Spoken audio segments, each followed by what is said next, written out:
तो दोस्तों मैं फिर से आ चुका हूँ एवोल्यूशन फॉर्मेट 3 के एक और नए एपिसोड के साथ। इस एपिसोड के शुरुआत में हम लोग देख पाते हैं केचा 9th ईयर फर्स्ट किताब देखते हुए थोड़ा सा जोर से चिल्लाते हुए कहने लगा लोग अभी इंपियर कोर्ट के खिलाफ फाइट कर रहे हैं। सिर्फ और एक केचा कहने लगा लेकिन फिर भी उनके पास वक्त है यहाँ पर आने का। सिर्फ हम लोग देख पाते हैं 9th ईयर फर्स्ट अपनी आंखों में अपनी पार को रिलीज होगा अपने सामने तरफ देखने लगा। फिर हम लोग देख पाते 9th ईयर फर्स्ट अभी बाकी सारे केचर की तरफ ही देख रहा था। फिर अगली बार 9th ईयर फर्स्ट अपने फायर पावर को रिलीज करते बहुत देर जोर से चिल्ला कर ये सच में बहुत नॉइजी है। यहाँ पर सच में दोस्तों यहाँ पर 9th ईयर फॉक्स देखने में बहुत देर औसम दिख रहा था। फिर हम लोग देख पाते 9th ईयर फॉक्स के इस तरह की पावर को देखने के बाद दो केचा बहुत देर सौ गए तो कुछ भी नहीं कह पा रहा था। तो भी यहाँ पर और भी बहुत से केचा बहुत देर घबरा कर कहने का सच में बहुत ताकतवर पीछे और फ्लक्चुएशन है। क्लिप हम लोग देख पाते एक केचर आप 9th ईयर फॉक्स की तरफ आगे बढ़ने लगा। फिर उस केचर को आप तरफ आते हुए देखने के बाद 9th ईयर फॉक्स उसकी तरफ देखते हुए उससे बोले क्या तुम्हें क्या चाहिए। आप जो सुनी की बात वो केचर आप 9th ईयर फॉक्स की तरफ देखते हुए 9th ईयर फॉक्स से कहने लगा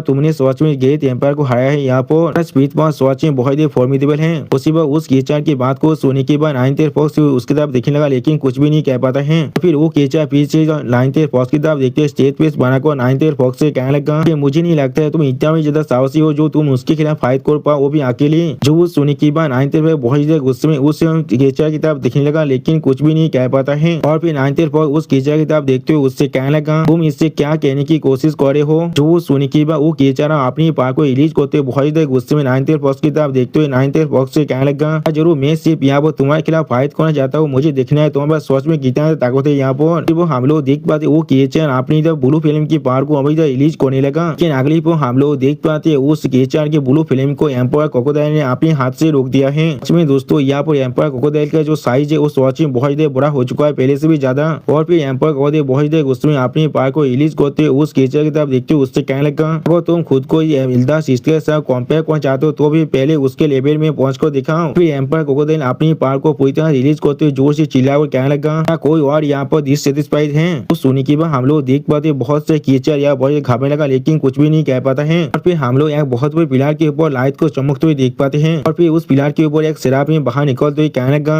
फिर आज की जो कॉन्फ्रेंस है उसे आप शुरू करते हैं। और हमें आजोरी स्टार का सीन दिखाया थे जब कोई इंसान जोर से चिल्लाते हुए कहने लगा सिस्टर 9th ईयर पहले ही एंजल स्टार के अंदर जा चुका है। फिर हम लोग देख पाते लिटिल पांडा बहुत देर उसमें सामने तरफ देखते हुए जोर से चिल्लाकर कहने लगा या तो भी एम्पायर क्रोकोडाइल भी उसके साथ गया है तो भी किस लिए उन्होंने मुझे नहीं बुलाया है। सोने की बात फैलवा लेते भी वहां से उसमें सामने तरफ देखते हुए जोर से चिल्लाते हुए कहने लगा बिल्कुल सही मेरे हस्बैंड भी वहाँ पर जाना चाहता था। जो सोने की बात लिटिल पांडा कहने लगा कौन कौन तुम्हारा हस्बैंड है यहाँ पर। अगली पर हम लोग देख पाते उनकी तरफ देखते हुए सामने स्टेज पीस बनाकर उनसे कहने लगा लोग वहाँ पर कोई खेलने के लिए नहीं गया है लोग वहाँ बिजनेस के काम के लिए गया है। और फिर सावलिंग यहाँ पर एक स्टेज पीस बनाकर एकदम लिटिल पांडा से कहने लगा यहाँ पर पहले ही मौज चुका है इसीलिए पूरे ऑस्टार ग्रेट स्टार फील्ड के अंदर से सारे फैक्शन जरूर वहाँ पर आएंगे जो लोग इस स्टेचू को सच में शेयर करते हैं। जो सुनी की बात लिटिल पांडा थोड़ा सहकौन सावलिंग की तरफ देखते हुए सावलिंग से कहने लगा फिर ना होने के लिए क्या एंजल स्टार ने वहाँ पर हर एक एक्सपर्ट को बुलाया है वो भी हर एक टैलेंट के अंदर से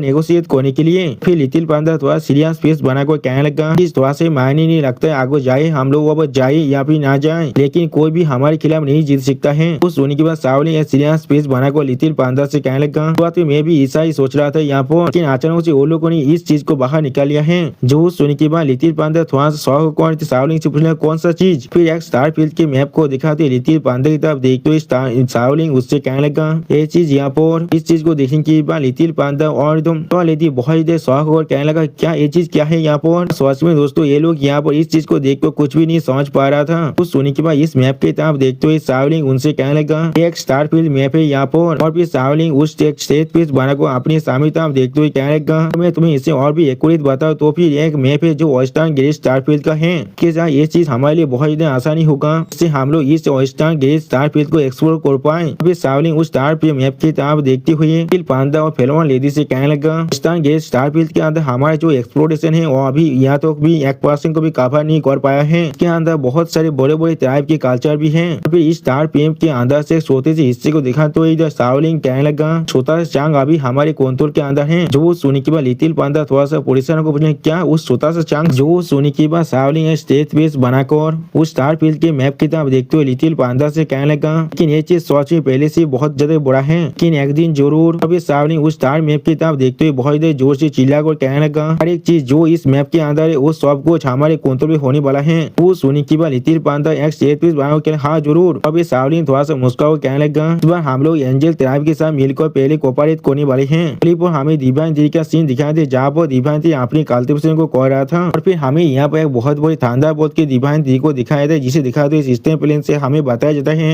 थांदा बोध दिव्यांजलि है जो एक लो ग्रेड की दिव्यांजलि है। दोस्तों इस तरीके के बाद बहुत सारे पेशा स्किल है जिसके बारे में अभी नहीं पढ़ने वाला हूँ। आप लोग चाहे तो इसे पॉज कर पढ़ सकते हैं। में दोस्तों ये थांदा बोध का दिव्यांजलि देखने में बहुत ही औसम दिख रहा था और फिर अगली बार दिव्यांजलि आकर अपने तीर की मदद से इस तीर को पकड़ लेता है और फिर दिव्यांजलि इस तीर को अपनी आंधारी प्लेन कर लेता है। सच में दोस्तों यहाँ पर दिव्यांजलि के सामने ये थांदा बोध का दिव्यांजलि देखने में बिल्कुल छोटे से बच्चे जैसा दिख रहा था। दोस्तों आप लोग आसानी से समझ सकते दिव्यांजलि का असल में साइज कितना तो बड़ा बन चुका है। अभी दिव्यांजलि सीरियस पीस बनाकर कहने लगा ठीक है मैंने इनमें से एक तो मोल्डिंग कर दिया है। उसी वो दिव्यांजलि की तरफ देखते होली 60 दिव्यांजलि से पूछने लगा बच्चे क्या तुम अब जाग चुके हो। वो सोने के बाद दिव्यांजलि होली 60 विंग्स की तरफ देखते हुए उससे पूछने लगा आप भी यहाँ पर सेकुलेशन के अंदर नहीं गए थे तो भी किस लिए आप यहाँ पर हैं। जो वो सोने के बाद होली 60 विंग्स दिव्यांजलि की तरफ देखते हुए थोड़ा सा मुस्का को दिव्यांजलि से कहने लगा यही 6 महीने बीत चुके हैं और मैं यहाँ पर बहुत पहले ही अपने सेकुलेशन के अंदर से बाहर निकल चुका हूँ। जो वो सोने के बाद दिव्यांजलि बहुत परेशान होकर होली 60 विंग्स से कहना क्या क्या 6 महीने पहले बीत चुका है। मुझे सिर्फ लग रहा था अभी सिर्फ एक ही दिन बीता है। जो वो सोने के बाद दिव्यांजलि आप देखते होली 60 में थोड़ा सा मुस्का को दिव्यांजलि से कहने लगा अच्छे एक एक्सपर्ट होने के नाते इस चीज को अच्छी तरह से समझना पड़ेगा। अभी तुम साइकोलॉजी के अंदर जाने वाले हो तो आपके बाहर निकलने के बाद ऐसा ही होने वाला है। हर एक चीज पूरी तरह से बदल जाएगा। सारे इंसान बिल्कुल भी सेम नहीं रहने वाला है। दुनिया के अंदर अभी बहुत बड़े बड़े चेंजेस हो रहा है। वो सोने के बाद दिव्यांजलि आप होली 60 विंग्स के करीब जाकर होली 60 विंग्स से कहने लगा आपने बिल्कुल सही कहा ये जूनियर हमेशा आपकी इस बात को याद रखेगा। सच में दोस्तों अभी दिव्यांजलि के सामने होली 60 विंग्स से बिल्कुल एक छोटा सा किले जैसा दिख रहा है और फिर दिव्यांजलि एक सीरियस फेस बनाकर कहने लगा क्या मैं आपसे कुछ पूछ सकता हूँ आप असल में कितने बॉक्स से यहाँ पर जिंदा है। जो सोने की बात होली 60 दिव्यांजलि की तरफ देखते हुए दिव्यांजलि से कहने लगा 2,20,000 ईयर्स के बाद अपनी एज को काउंट करना बंद कर दिया था। अभी होली 60 अपने पास को याद करते दिव्यांजलि से कहने लगा ये सिर्फ ये चीज मालूम है जब भी मैं अपने सेकुलर के अंदर से बाहर निकलता था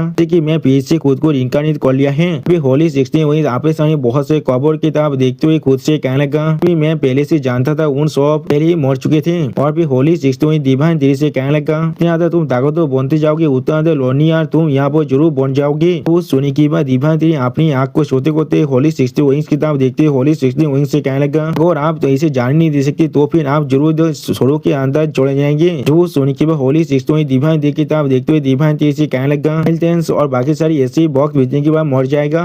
कुछ भी क्यों ना हो एक टीचर के विल के पास फिर भी एक लिमिटेड लाइफ स्पेन ही होता है। फिर अगली बार दिव्यांजलि की तरफ देखते हुए होली 60 दिव्यांजलि से कहने लगा इस चीज के लिए खुद को मेंटली प्रिपेयर करना पड़ेगा। तो सोने के बाद हम लोग देख पाए दिव्यांजलि अब एक सीरियस फेस बनाने लगा लेकिन कुछ भी नहीं कह पाता है। फिर दिव्यांजलि होली 60 की तरफ देखते हुए होली 60 कहने लगा बिल्कुल ठीक है अपनी मैं ऐसा ही कोने वाला हूँ। फिर हम लोग देख पाए दिव्यांजलि फिर से अपने कल्टिवेशन को शुरू कर देता है। इसमें दोस्तों इस बार दिव्यांजलि के अंदर से जो ताकत बाहर निकल रहा था वो पहले से भी बहुत ज्यादा था। और दोस्तों इसी शानदार सीन के साथ हमारा ये एपिसोड यहाँ पर ही खत्म होता है। प्लीज सब्सक्राइब माई चैनल और like and share this video. और दोस्तों प्लीज मेरी इस वीडियो को थोड़ा सा हाइप भी कर देना। और दोस्तों इस वॉइस ओवर के अंदर मुझसे जितनी भी गलती हुआ है उसके लिए प्लीज मुझे माफ कर देना। और दोस्तों मेरे चैनल का जो मेंबरशिप प्रोग्राम है वो अब चालू हो चुका है। वहाँ पर मैं नई मानव को एक्सप्लेन कर रहा हूँ और बहुत जल्दी से वही मानव का एपिसोड को भी ला रहा हूँ। इसीलिए आप लोग चाहे तो वहाँ पर ज्वाइन कर वो सारे मानव को देख सकते हैं। इसीलिए दोस्तों प्लीज मेरी मेंबरशिप प्रोग्राम को ज्वाइन कर लीजिए। Okay bye bye sayonara.